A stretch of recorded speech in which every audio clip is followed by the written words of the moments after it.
মৰিগাঁও কেন্দ্ৰীয় ৰঙালী বিহু সন্মিলনে গৰকিলে ৰূপালী জয়ন্তী বৰ্ষ। এইবেলি মৰিগাঁও জিলাৰ কেন্দ্ৰীয় ৰঙালী বিহু সন্মিলনে গীত পৰিৱেশন কৰিবলৈ মাতিলে জনপ্ৰিয় কণ্ঠশিল্পী মমিতা মিত্ৰক। প্ৰথম দিনাৰ কাৰ্যসূচী আছিল মুকলি বিহুৰ অনুষ্ঠান। উক্ত অনুষ্ঠানৰ বিহুৰ বাকৰিত অসমৰ কেইবাটাও আগশাৰী মুকলি বিহু দলে অংশগ্ৰহণ কৰা পৰিলক্ষিত হয়। আৰু আজি শেষৰটো দিনত গীত পৰিৱেশন কৰে জনপ্ৰিয় কণ্ঠশিল্পী মমিতা মিত্ৰই।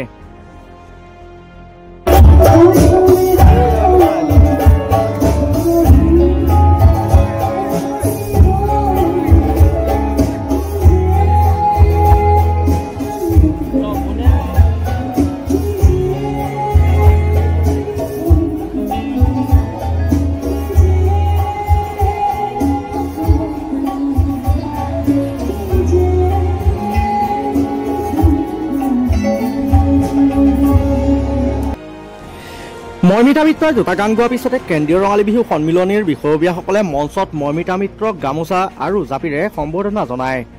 লগতে বিষয়ববীয়াসকলে মঞ্চলৈ আমন্ত্ৰণ জনায় গীতিকাৰ সুৰকাৰ তথা মৰিগাঁৱৰ এগৰাকী যুৱক কেশৱ নয়নক।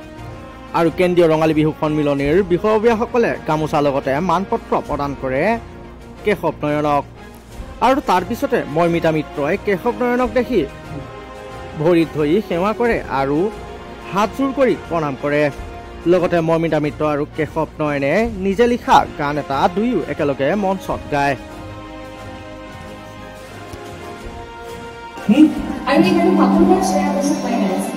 শ্ৰেয়া ঘোষাল আৰু পাপন দাই গোৱা গান, মই লিখা গান, সুৰ কৰা গান মমিতাৰে মই গাইছো আপোনালোকৰ কাৰণে। কৈ নিদিয়ে কিয় মানে নুকি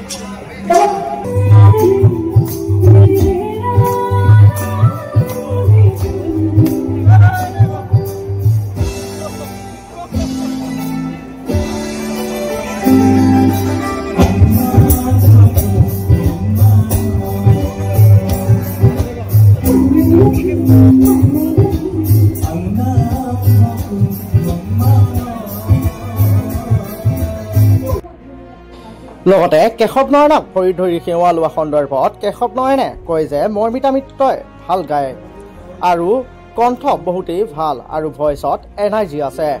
অসমীয়া উচ্চাৰণ ভালদৰে কৰিবলৈ শিকি আছে আৰু সেই হেতুকে কেশৱ নয়নে ভাল লাগি আছে বুলিও মন্তব্য কৰে। লগতে কেশৱ নয়নে মমিতা ভৱিষ্যত দেখা বুলি কোৱাৰ লগতে যিহেতু কেশৱ নয়নে নিজে লিখা গান, জীৱন দিয়া গানসমূহ মমিতাই সুন্দৰকৈ গাইছে বুলিও মন্তব্য কৰে। আপোনাক মমিতা মিত্ৰই ভৰি চুই সেয়া লৈছিলে কিহৰ বাবে, কি বুলি জনাব আপুনি? মমিতা বৰ খুব ভাল গাইছে, মই এইটো একেবাৰে না কৰিব নোৱাৰোঁ। কণ্ঠ খুব ভাল আৰু এনাৰ্জি আছে ভইচত, মানে যিটো খুব দৰকাৰ এনাৰ্জি আছে।